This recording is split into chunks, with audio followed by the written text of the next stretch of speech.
इस बार संयुक्त राष्ट्र में हुआ सम्मेलन भारत के लिए बहुत खास रहा, क्योंकि इस बार सम्मेलन में हर तरफ सिर्फ भारत के ही चर्चे थे। कोई भारत की तेल खरीदारी को लेकर चिंता जाहिर कर रहा था, तो भारत की बढ़ती ताकत के लिए भी दुनिया भर के देश भारत की जमकर सराहना कर रहे थे।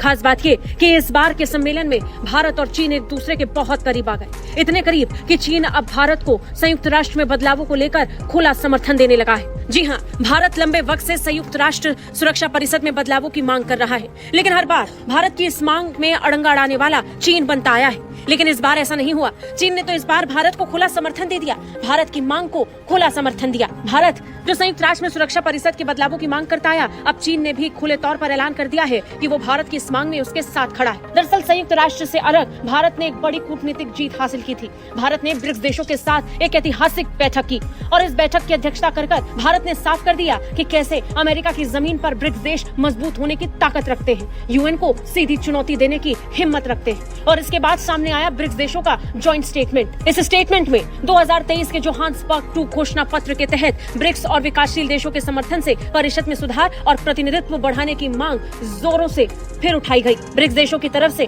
खुले तौर पर एक पत्र जारी किया गया।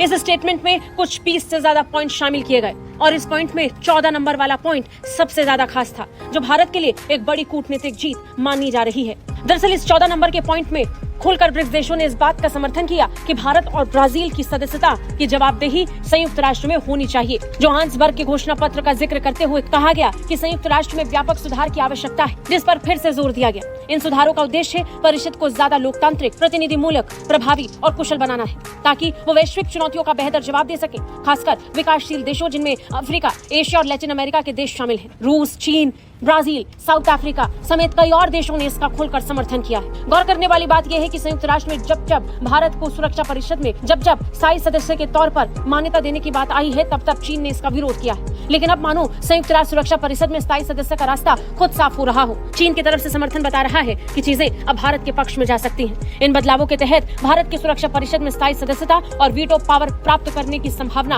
अब और मजबूत हो गई।